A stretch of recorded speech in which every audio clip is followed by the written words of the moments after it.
ये कहानी है एक ऐसे शख्स की जिसने जुल्म और अत्याचार की सारी चूल्हे हिलाकर रख दी थी, जिसने अपनी पूरी जिंदगी इस उद्देश्य के लिए लगा दिया ताकि किसी के साथ सिर्फ इसलिए भेदभाव नहीं हो क्योंकि उसके चेहरे का रंग अलग है। तो कहानी ये है कि साउथ अफ्रीका में रंग भेद की नीति अपनाई जा रही थी, जिसे हम लोग अंग्रेजी में अपार्थाइड भी कहते हैं। एक ऐसा सिस्टम था जिसमें काली चमड़ी वाले लोगों के साथ हर तरह का जुल्म किया जा रहा था। उनके सारे अधिकार छीन लिए गए थे, यहां तक कि वोट का हक भी। उन्हें अपने ही मुल्क में पराया जैसा फील करवाया जा रहा था। उन्हें अपने ही मुल्क के अलग अलग हिस्सों में जाने के लिए अनुमति की आवश्यकता थी। उनके लिए बस, चर्च, कार, पार्क सब अलग अलग थी। आपको सुन के कितना अजीब सा लग रहा होगा। ये कोई कोरी कल्पना नहीं, ये साउथ अफ्रीका की वास्तविकता थी। और इस कटु वास्तविकता का सामना करने के लिए साउथ अफ्रीका को एक लाल मिला जिसका नाम था नेल्सन मंडेला। इसने अपने जिंदगी के लगभग आधे साल, लगभग 30 साल जेल की सलाखों के पीछे बिता दी। फिर नियति का करना ऐसा हुआ कि जब वो शख्स जेल से बाहर आता है, रिहा होता है, और अगली चुनाव में उसे ही राष्ट्रपति बनाया जाता है।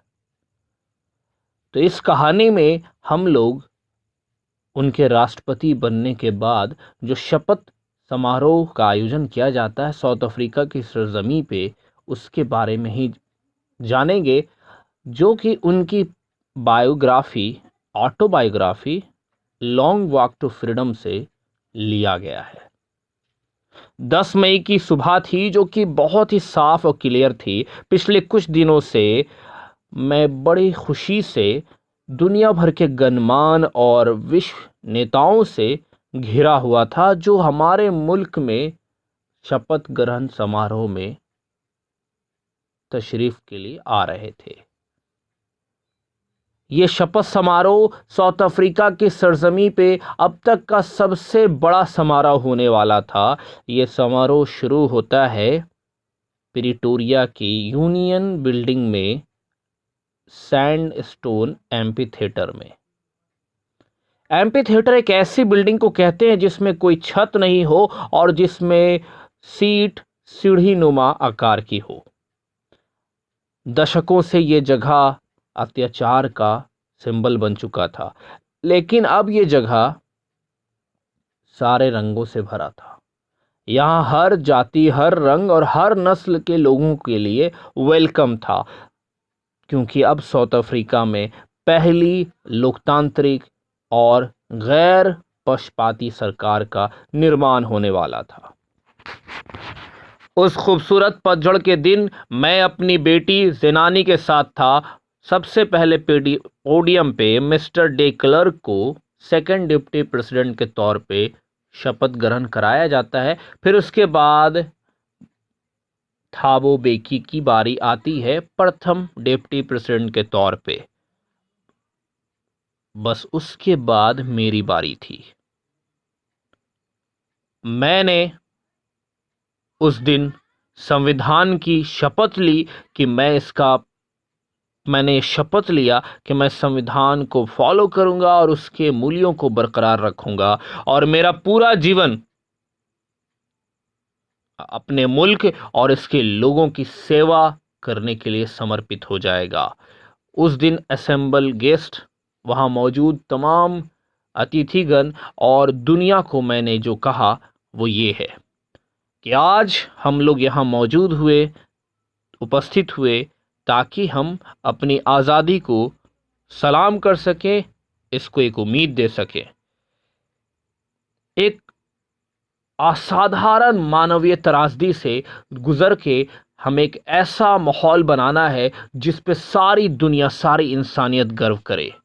हम जो एक वक्त में आउटलाड थे, प्रतिबंधित थे, हमारे यहाँ कोई आना नहीं चाहता था, आज हमें ये प्रिविलेज मिला है कि आज हम दुनिया के बड़े बड़े लीडर्स को होस्ट कर रहे हैं, उनकी मेज़बानी कर रहे हैं।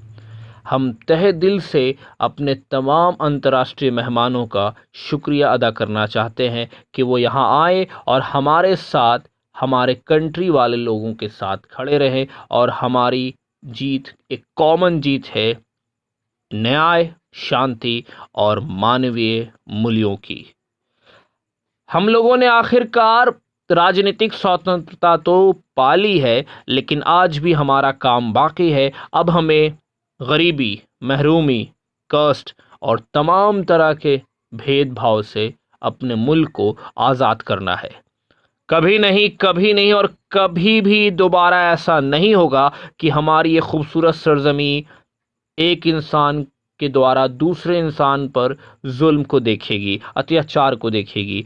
सूरज अब इस खूबसूरत इंसानियत के नज़ारे, इंसानियत की उपलब्धि पे कभी नहीं डूबेगा। आज़ादी जिंदाबाद, गॉड ब्लेस अफ्रीका। ये थे शब्द नेल्सन मंडेला के, जो उन्होंने प्रथम शपथ ग्रहण समारोह में व्यक्त किए थे। उसके कुछ क्षण के बाद हम सारे लोगों ने आसमान की ओर आंख उठाई और उसमें हम देखते हैं कि साउथ अफ्रीका के प्लेन जेट बिल्कुल एक इम्प्रेसिव डिस्प्ले दिखा रहे हैं। बड़े ही खूबसूरत कलर की झांकियां वो दिखा रहे हैं, जैसे कि आजकल हमारे देशों में भी 26 जनवरी के दिन में ऐसा देखने को हमारे मुल्क में भी मिलता है। ये कोई सटीकता का उदाहरण नहीं था और ना ही मिलिट्री के फोर्स का कोई शो था, बल्कि ये इस बात का प्रदर्शन था कि हमारी आर्मी डेमोक्रेसी के प्रति वफादार है, एक नई सरकार के प्रति पूरी तरह से वफादार है, जिसे निष्पक्ष और लोगों की सहमति से चुना गया है। कुछ ही क्षण पहले हमारे साउथ अफ्रीका के जो डिफेंस फोर्स है, उनके जो सबसे हाईएस्ट जनरल है, वो आते हैं और सारे मेडल्स और रिबन को अपने गले में सजाते हैं, मुझे सैल्यूट करते हैं और अपनी वफादारी की प्रतिज्ञा खाते हैं, कसम खाते हैं। मैं इस बात से ज़रा सा भी नावाकिफ़ नहीं हूँ कि एक वक्त ऐसा था कि यही लोग ना ही मुझे सैल्यूट करते, बल्कि ये लोग मुझे अरेस्ट किया करते थे।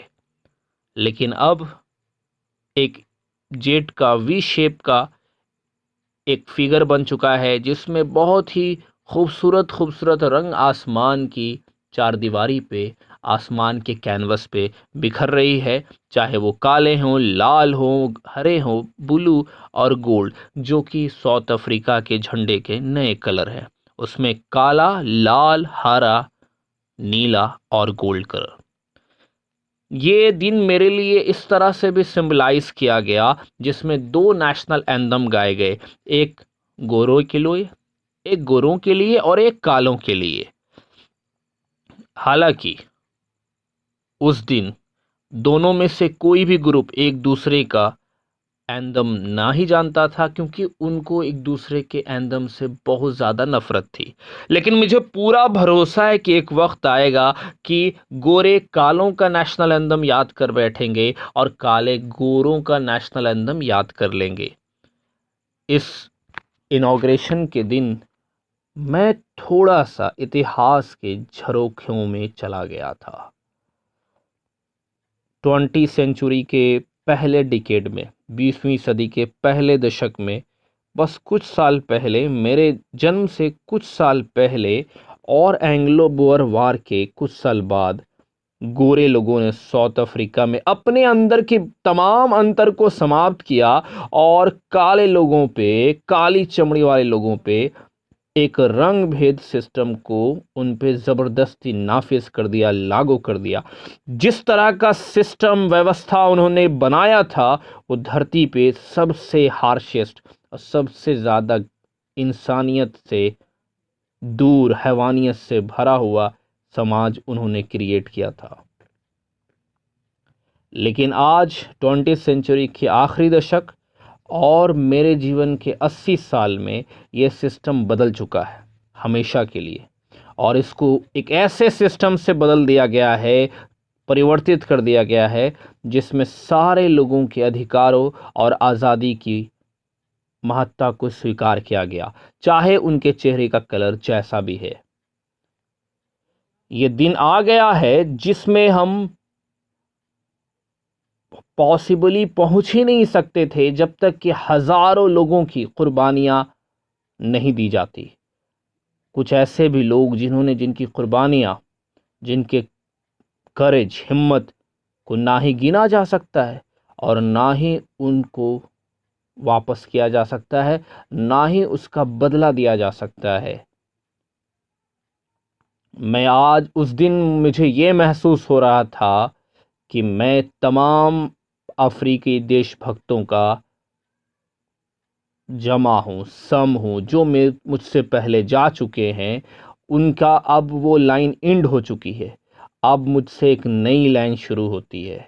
मुझे इस बात का बहुत ही दुख था कि मैं उनमें से काफ़ी लोगों को शुक्रिया भी कर नहीं पाया, उनका शुक्रिया अदा नहीं कर पाया, और ना ही वो देख पाए कि उनकी कुर्बानियों ने आज मुल्क को कहाँ से कहाँ पहुँचा दिया, कैसे जुल्म से अमन की ओर, कैसे अशांति से इंसाफ की ओर, कैसे अन्याय से न्याय की ओर पहुँचा दिया।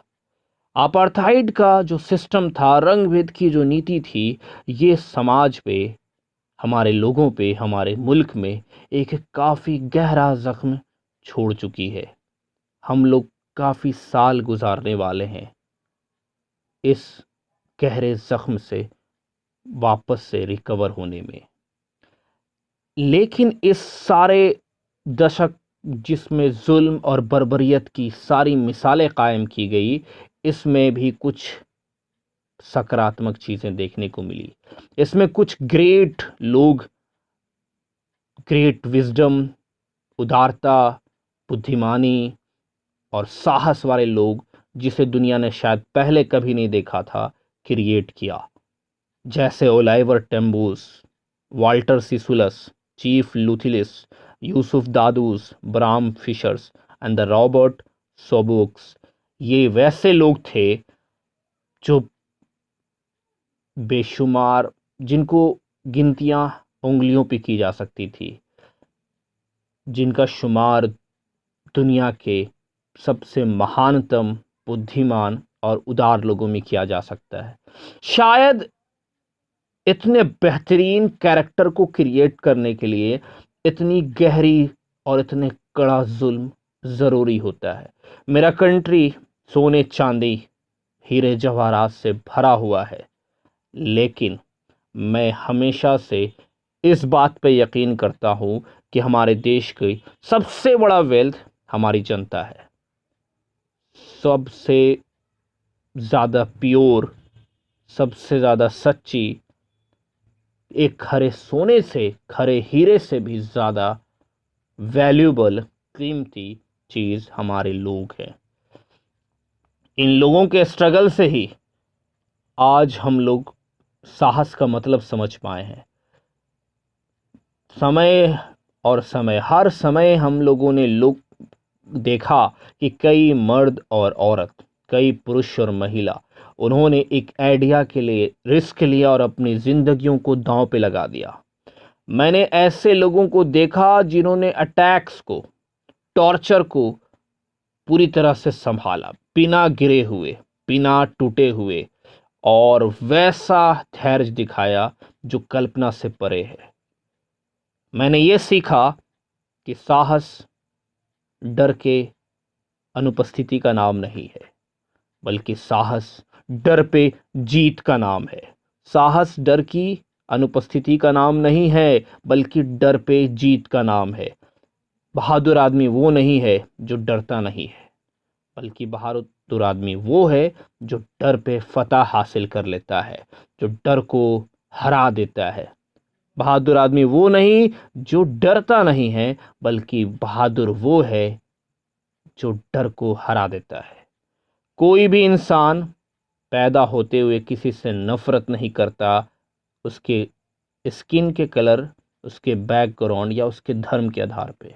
लोगों को नफरत करने के लिए सिखाया जाता है। मेरा मानना है कि अगर उन्हें नफ़रत करने के लिए सिखाया जा सकता है तो उनको प्यार, करुणा भी सिखाया जा सकता है। और हालांकि करुणा, प्यार, हमदर्दी इंसानी हृदय के लिए ज़्यादा नेचुरल बात है नफ़रत के कंपैरिजन में। मैंने अपनी जेल में बहुत ही संकटपूर्ण समय भी मैंने देखा, जब आशा की कोई किरण भी नहीं दिखाई दे रही थी, तब भी मैंने इंसानियत की कुछ किरण, कुछ दिए अपने गार्ड्स में देखा। शायद एक सेकंड के लिए ही देखा हो, लेकिन ये मेरे लिए पर्याप्त था कि मुझे यकीन दिलाया, इसने मेरा इंसानियत पे भरोसा हमेशा जीवित रखा। इंसान की जो अच्छाई है वो एक ऐसी चिंगारी है जिसको छिपाया तो जा सकता है, लेकिन इसको बुझाया नहीं जा सकता है। बस उसको सही समय पे सही तरीके से पॉलिश करने की ज़रूरत होती है। हर इंसान के पास दो जिम्मेदारियां हैं इस ज़िंदगी में, अपनी फैमिली के प्रति और साथ साथ में लोगों के प्रति, कम्युनिटी के प्रति और कंट्री के प्रति। एक सब सोसाइटी में हर इंसान इन दोनों एबिलिटीज़ को, इन दोनों जिम्मेदारियों को बहुत ही अच्छे से अपनी एबिलिटी, अपनी क्षमता के अनुसार पूरा कर पाता है। इंसान की दो जिम्मेदारियां हैं, एक अपने परिवार के प्रति और एक समाज और राष्ट्र के प्रति। इन दोनों को जिम्मेदारियां को एक सब समाज में निभाना बहुत ही आसान होता है, लेकिन साउथ अफ्रीका जैसे कंट्री में ये लगभग नामुमकिन था एक ऐसे इंसान के लिए जिसका कलर मेरे चेहरे से मैच करता हो कि वो इन दो ऑब्लिगेशंस को, जिम्मेदारियों को निभाए। साउथ अफ्रीका में एक इंसान जो काली चमड़ी का है, वो अगर इंसान की तरह जीना भी चाहे तो उसको मारा जाता था, उसको अलग थलग कर दिया गया था। एक साउथ अफ्रीका में एक इंसान जो अपनी ड्यूटी को भी फुलफिल करना चाहे, उसको परिवार से अलग कर दिया गया, उसके घर से अलग कर दिया गया, उसको ज़िंदगी से दूर कर दिया जा रहा है, उसको एक ऐसे जीवन में जीने की मजबूर किया जा रहा है जहां वो अकेला है, जहां वो बागी बन चुका है। मैंने शुरुआत में अपने लोगों को अपने परिवार के ऊपर नहीं रखा था, लेकिन जब लोगों को मैं सर्व करते रहा तो मुझे पता चला कि मुझे सिर्फ मुझे बहुत सारी जिम्मेदारियों से दूर कर दिया गया है। ना ही मैं एक अच्छा बेटा का रोल अदा कर पा रहा हूँ, ना ही एक भाई का रोल अदा कर पा रहा हूँ, ना ही एक पति या पिता का रोल अदा कर पा रहा हूँ। मैं कोई आज़ादी की भूख के साथ पैदा नहीं हुआ था, मैं आज़ाद ही पैदा हुआ था।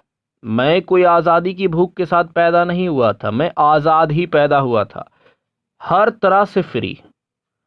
अपने माँ की झोपड़ी के सामने जो फील्ड है उसमें दौड़ने के लिए फ्री, अपने गांव में जो तालाब है उसमें तैरने के लिए फ्री, भुने हुए खाना को खाने के लिए फ्री और बैलगाड़ी चलाने के लिए फ्री। जब तक मैंने अपने पिता को बातों को माना और अपनी जाति के रूल को माना, मुझे इंसान या भगवान के लॉ से कोई प्रॉब्लम नहीं। ये तो मुझे तब एहसास हुआ कि ये तो प्रॉब्लम मुझे तब आई जब मुझे एहसास हुआ कि मेरे बचपन का या टीनेज का जो फ्रीडम था वो एक भ्रम था। मुझे एज ए यंग मैन ये पता चला कि मेरी आज़ादी तो कब की छीनी जा चुकी है। तब मुझे इसकी भूख लगने लगी, मेरे अंदर तिश्नगी पैदा हो गई। शुरुआत में एज ए स्टूडेंट, मुझे बस अपने लिए आज़ादी चाहिए थी, एक ऐसी आज़ादी जिसमें मुझे बाहर जाने के लिए आज़ादी मिले। मैं जो पढ़ना चाहता हूँ वो पढ़ने की आज़ादी, मैं जहाँ जाना चाहता हूँ वहाँ जाने की आज़ादी। धीरे धीरे मेरी आज़ादी का मतलब बदलता गया। एक वक्त आया कि मेरे को पैसा कमाने की आज़ादी, शादी करने की और परिवार चाहने की भी आज़ादी थी। मेरे लिए आज़ादी का यही मतलब था। लेकिन धीरे धीरे मुझे समझ में आया कि ना ही सिर्फ मैं ही नहीं गुलाम हूँ, बल्कि मेरे भाई और बहन भी गुलाम हैं। वो भी आज़ाद नहीं है। मैंने देखना शुरू कर दिया कि ये सिर्फ मेरी आज़ादी पे बंदिशें नहीं लगाई गई है, बल्कि हर कोई जो मेरे जैसे दिखता है, उन सारे की आज़ादी पे बंदिशें लगा दी गई है। तभी मैंने अफ्रीकन नेशनल कांग्रेस को ज्वाइन किया और आज़ादी की भूख को मैंने और जगाया। वो इतनी ज़्यादा बढ़ चुकी थी कि मेरी आज़ादी का मतलब मेरे लोगों की आज़ादी बन चुकी थी। ये लोगों की जो इच्छा थी कि वो भी आज़ादी के साथ रहना चाहते हैं, इज्जत के साथ रहना चाहते हैं, सेल्फ रिस्पेक्ट के साथ रहना चाहते हैं, वो मेरे अंदर झलकने लगी और उसने मुझे पूरी तरह से परिवर्तित करके रख दिया। एक डरपोक नौजवान से एक अधम साहस वाले शख्स में कन्वर्ट कर दिया मुझे। एक लॉ अबेडिंग पर्सन से एक क्रिमिनल बना दिया। एक फैमिली लविंग हस्बैंड से एक ऐसा इंसान जिसका कोई घर नहीं, एक बेघर इंसान बना दिया। एक जीवन प्रेमी इंसान को साधु की तरह जीने के लिए मजबूर कर दिया। ये लोगों के अंदर जो आज़ादी की भावना थी, डिग्निटी की भावना थी, सेल्फ रिस्पेक्ट से ज़िंदगी जीने की भावना थी, इसने मुझे पूरे सरापा सर से पांव तक मुझे जकड़ लिया था। इसने मेरी पूरे जीवन को बदल के रख दिया था। एक डरपोक इंसान को एक साहसी इंसान बना दिया था। एक कानून को मानने वाले को क्रिमिनल बना दिया था। एक परिवार को पसंद करने वाले पति को एक बेघर इंसान बना दिया था। एक जीवन प्रेमी को एक साधु बना दिया था।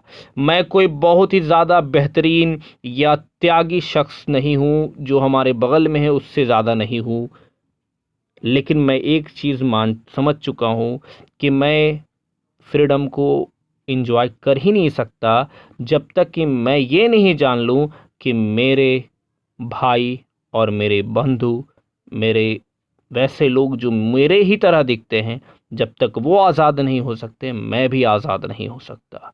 फ्रीडम बांटने वाली चीज़ नहीं है। मेरे किसी भी भाई के गले में अगर चेन है तो हम सब के गले में चेन है।